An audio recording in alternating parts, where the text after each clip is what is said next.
Clip দেখে তো বুঝেই গেছো যে আজকে আমার বান্ধবীর রেজিস্ট্রি বলে কথা। তো ওখানে আমি সকাল সকাল রেডি হয়ে গেছি, ও কিন্তু সকাল থেকে আমাদের ইনভিটেশন দিয়েছিল। তো সকালে তো যাওয়া হয়নি, তো একটু দেরি করেই যাচ্ছি। তো দেখো ইনভিটেশন দিয়েছে, তো খালি হাতে তো যাওয়া যায় না, তো গাছ নিয়ে যাচ্ছি। আর আমার বান্ধবী কিন্তু গাছ প্রচুর ভালোবাসে। তো দেখো এগুলো হচ্ছে ইনডোর প্ল্যান্ট, তো আমি বাড়িতে এগুলোকে বোতল কেটে বানিয়েছি। তো তোমাদের কেমন লাগছে গিফটগুলো জানিও আমাকে কমেন্ট করে। তো দেখো আমি একদম বেরিয়ে গেছি রোদের মধ্যে, কিন্তু রেডি হয়ে রাস্তায় বেরিয়ে গেছি। তো বলতে বলতে বান্ধবীর বাড়ি চলেও এসেছি একটুখানি আমার বাড়ির থেকে। তো দেখো এই যে এই বান্ধবীটার রেজিস্ট্রি আজকে। তো গিয়েই প্রথমে উইশ করলাম। Congratulation. Thank you thank you thank you তো এই দেখো গিয়ে দেখলাম বন্ধুটা বান্ধবীকে গোলাপ দিচ্ছে, মানে এদের দুজনই আজকে রেজিস্ট্রি।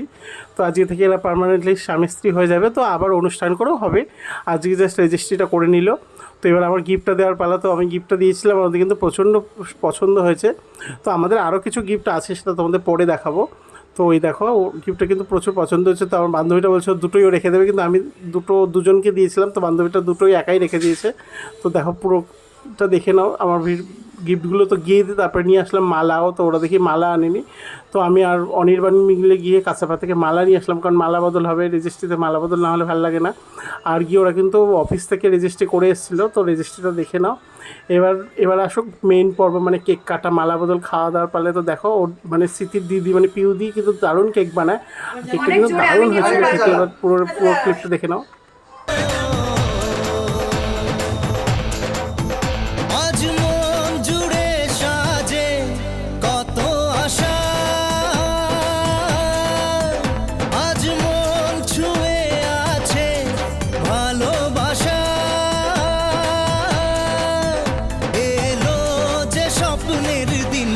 ও কাছে এলো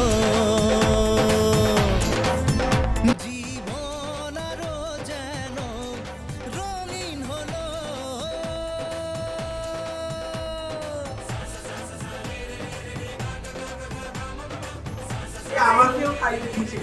মালা বদল কেক কাটা সবই তো তোমরা দেখে নিলে।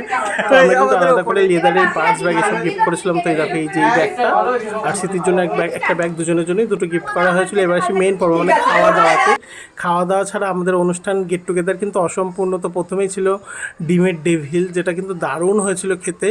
আর তারপর ছিল ফ্রাইড রাইস, চিকেন কষা, চাটনি, পাঁপড়, মিষ্টির রাজভোগ, তারপরে আইসক্রিম, হজমলা সবই ছিল। তো দেখো আর আমাদের কিন্তু আলাদা করে গাবলায় দিয়ে দেওয়া হয়, জানে আমাদেরকে খেতে দিয়ে ওরা পোষাতে পারবে না। তো আমরা নিজেরাই নিজেদের মতো নিয়ে একদম বুফে করে খাই। আমাদের যে ওদের একটা আলাদা রুম আছে যেখানে আমরা গেলে ওখানেই থাকি। তো প্রচুর খাওয়া দাওয়ার পরে তো 7 আপ খাচ্ছিলাম না, একদম আইটাই লাগছিলো। তো 7 আপ খেয়ে আজকের ভিডিওটা এখানেই শেষ করি। যদি ভিডিওটা ভালো লাগে লাইক কমেন্ট শেয়ার করে দিও। টাটা।